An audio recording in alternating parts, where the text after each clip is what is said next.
Hi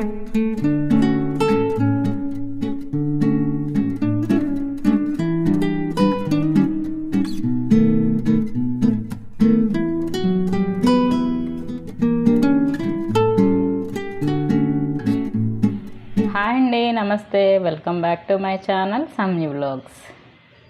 ఏంటి intro మారింది అనుకుంటున్నారా? ఇంట్రడక్షన్ ఏంటి ఇలా స్టార్ట్ చేశాను అనుకుంటున్నారా? నేను మా అమ్మ వాళ్ళ ఇంటికి వచ్చాను. సో ఇక్కడ నుంచి వీడియోస్ అన్నీ అమ్మ వాళ్ళ ఇంటి నుంచే వస్తాయి అన్నమాట. అంటే అమ్మ చేస్తుంది ఆర్ నేను చేస్తుంటాను. సో నేను లైట్గా చూపిస్తున్నాను మా అమ్మ వాళ్ళ ఇల్లు.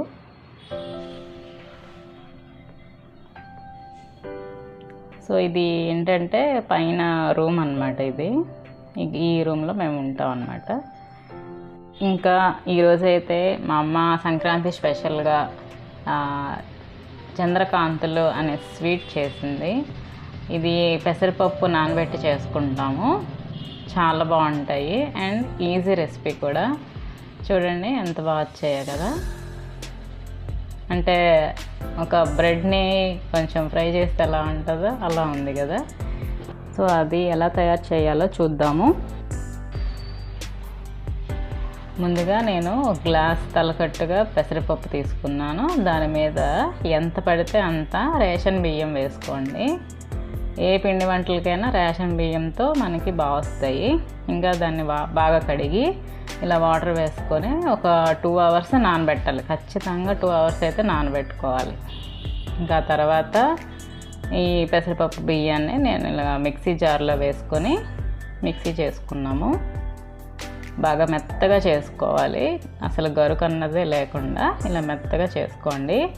ఇంకా అదంతా నేను ఒక దలసరిగా ఉండే కుక్కర్లో వేసుకున్నాను. అంటే ఇదంతా అమ్మే చేస్తుంది, వేసింది. ఇంకా దానికి 1 గ్లాసు అంటే పప్పు బియ్యానికి ఒక 1/4 గ్లాసు పాలు వేసుకొని ఇంకా 1 గ్లాసు వాటర్తోనే మనం గ్రైండ్ చేసుకోవాలి. ఇంకో గ్లాస్ ఇప్పుడు వేసుకుంటున్నాం. అంటే 1 గ్లాస్ పప్పు బియ్యానికి 2.5 గ్లాసుల పాలు వాటర్ అన్నమాట. అందులో 1 గ్లాస్ వాటర్తో మనం గ్రైండ్ చేసుకున్నాము. ఇంకా 3/4 గ్లాసు పాలు, ఇంకో గ్లాసు వాటర్ వేసుకొని కొద్దిగా సాల్ట్, ఇంకా 1 గ్లాస్ షుగర్ వేసుకున్నాను అన్నమాట. అన్నీ ఇలా వేసుకొని జీడిపప్పు ముక్కలు వేసుకున్నాను. ఇవన్నీ కలిపేసుకొని మనం పొయ్యి మీద కొంచెం మీడియం టు హై పెట్టేసుకొని ఫ్లేమ్ అలా కలుపుతూ ఉండాలన్నమాట.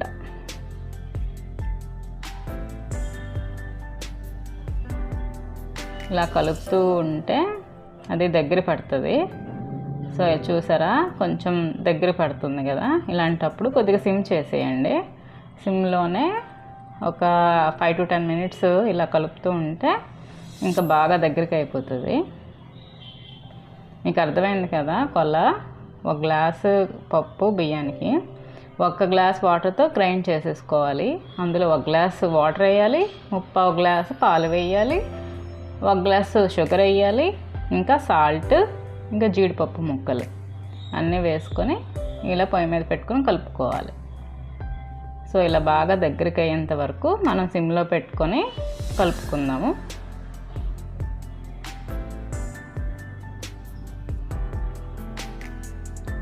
ఇప్పుడు కొంచెం టైట్గా కలపాలి. సో టైట్గా ఉంటుంది కాబట్టి కొంచెం బలంగా కలపండి. కింద నుంచి తీస్తూ కలిపితే బాగుంటుంది. ఎక్కువగా కిందన అంటుకోకుండా వస్తుంది అన్నమాట. సో ఇది ఎంతవరకు ఇలా చేయాలి అంటే మనం తడి చేతులతో ఇలా టచ్ చేస్తే మన చేతికి అంటకూడదు అన్నమాట. అలా అంతవరకు మనం ఉడికించుకోవాలి. చూసారా, చేతికి ఏం అంటుకోలేదు. సో అంతవరకు ఉడికించుకొని ఇంకా స్టవ్ ఆపేసుకోవాలి. ఇంక ఇప్పుడు టేబుల్ మీద నేను తడిపిన ఒక టవల్ని వేసుకున్నాను. దాని మీద ఇలా ముద్దని వేసేసుకుంటున్నాం అన్నమాట.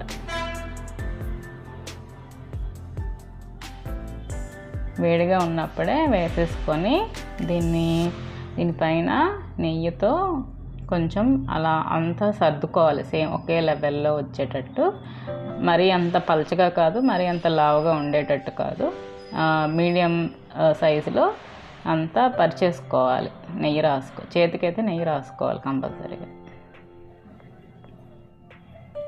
సో అమ్మ అయితే ఇలా చేస్తుంది.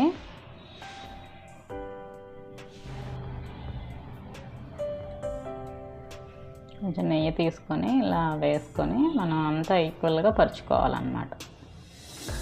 వేడిగా ఉన్నప్పుడే చేసుకోవాలి. చల్లగా అయ్యాక ఏంటంటే మన అంటే ప్రెస్ చేసినా ఇంకా అవ్వదు, అది మంచి షేప్లోకి రావు అన్నమాట. అంతే.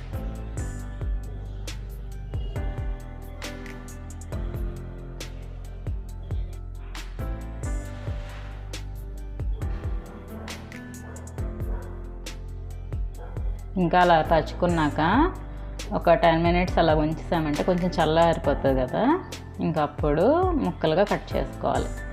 ఎప్పుడైనా ఇలా చంద్రకాంతలు చేసినప్పుడు మా డాడీ కట్ చేస్తారు.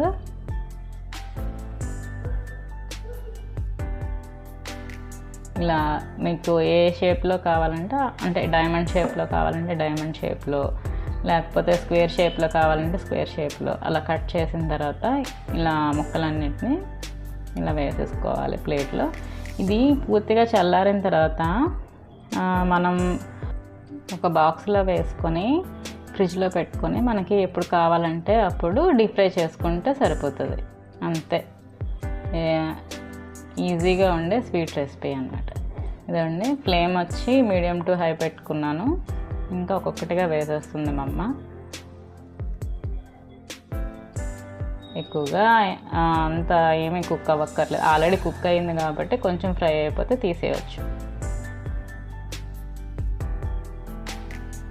సో ఎంతో ఈజీగా ఉండే చంద్రకాంతులు పెసరపప్పుతో చాలా బాగుంటాయి. తప్పకుండా ట్రై చేయండి. పండగల టైంలో తింటే బాగుంటుంది. సో ఈజీగా ఉంటుంది. ముందు రోజే చేసుకుని మనం అన్నీ ఇలా తయారు చేసుకొని పెట్టుకొని ఫ్రిడ్జ్లో పెట్టుకొని ఎప్పుడు కావాలంటే అప్పుడు మనం తీసుకుని డీప్ ఫ్రై చేసుకోవచ్చు. సో అదండి ఈరోజు బ్లాగ్. మళ్ళీ నా వచ్చే బ్లాగ్లో మళ్ళీ కలుద్దాం. అంతవరకు బాయ్. Thank you.